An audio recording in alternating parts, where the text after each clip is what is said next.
Please get ready for a dictation of exercise number 24 from Progressive Magazine of December 2021.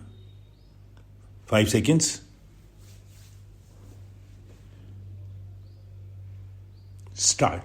I am happy to welcome you all to this meeting to discuss problems faced by the agriculture sector and search for their solutions.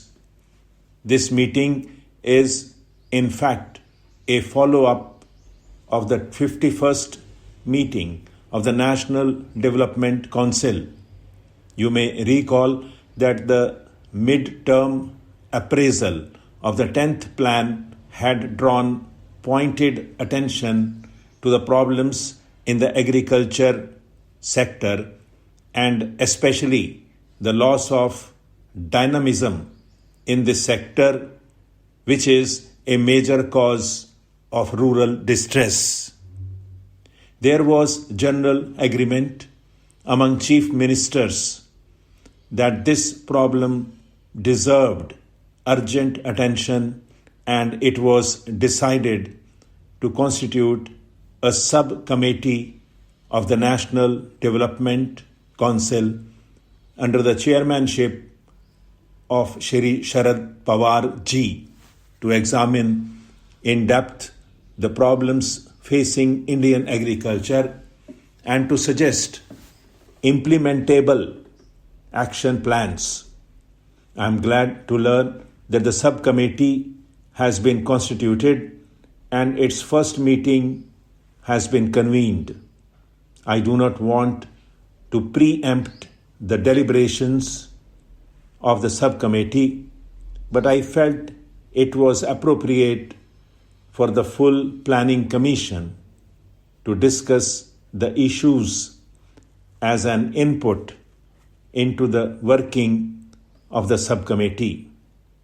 Let me briefly recapitulate some of the issues.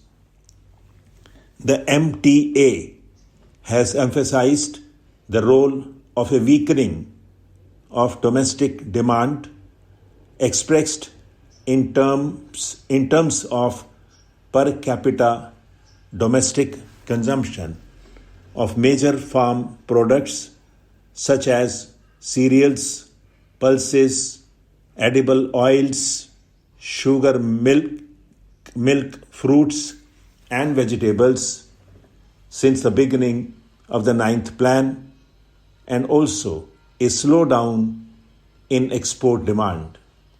We need to look at various ways to enhance domestic demand.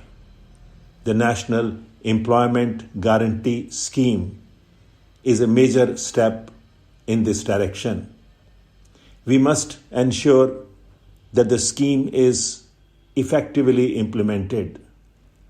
For export promotion, apart from the promotional measures for agri-exports, we need to address the fundamental issue of competitiveness, which essentially depends on higher productivity, better quality, and lower cost of exportable agri-products, and on logistic arrangements for exports, including especially cold chains.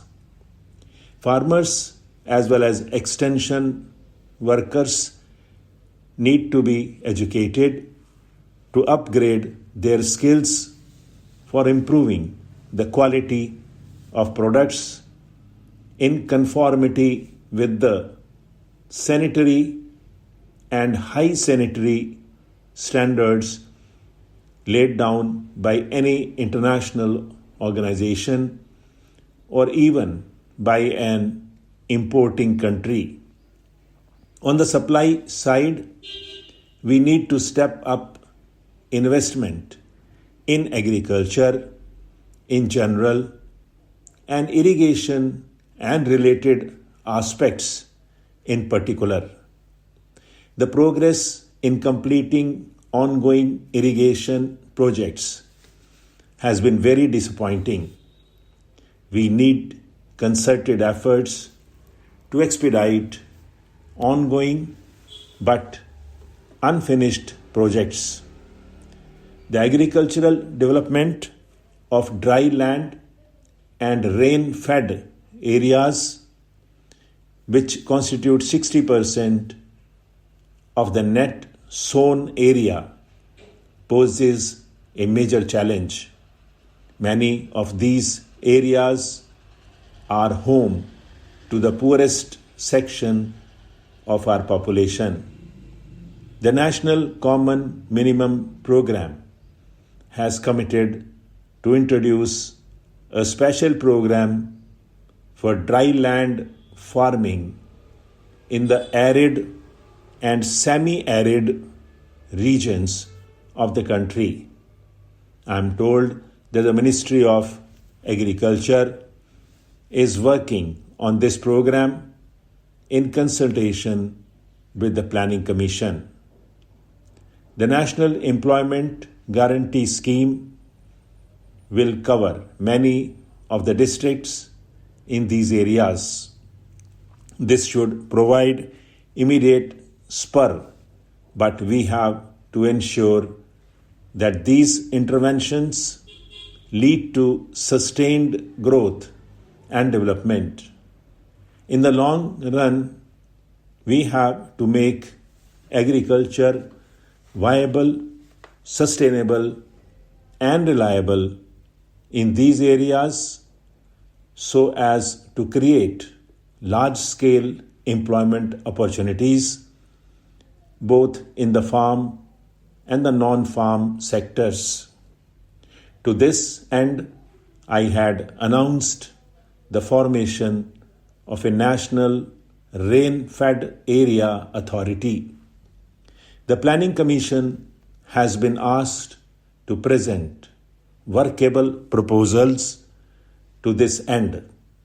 Corrective steps are urgently needed to revive agriculture support systems like extension, seeds and credit. We had announced a doubling of the credit flow to agriculture in the next 3 years. An action plan to ensure 30% growth rate for all agencies was fixed, and I am happy to state that this target has been exceeded.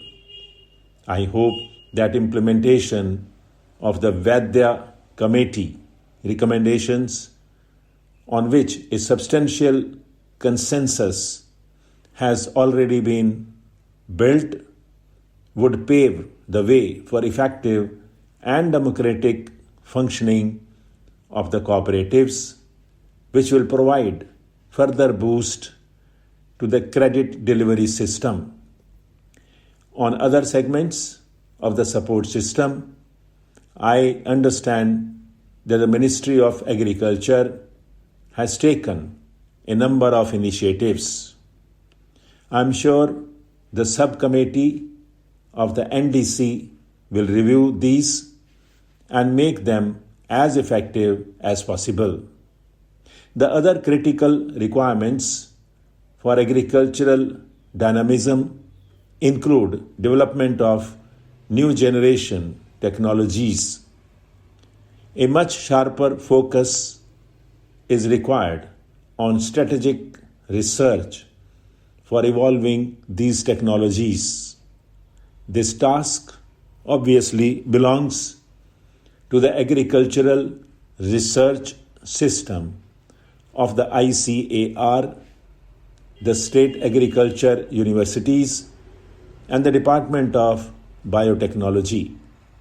In this context, it is necessary to operationalize the National Fund for Strategic Agricultural Research as early as possible. Before I conclude, I must touch upon two important points relating to crop diversification and market reforms. Indian agriculture in the future must move from the traditional grain-based strategy followed in the past towards diversification, emphasizing horticulture, poultry, and livestock in order to keep up with the changing consumer preferences as well as provide higher returns to the farmers in the country now. Stop.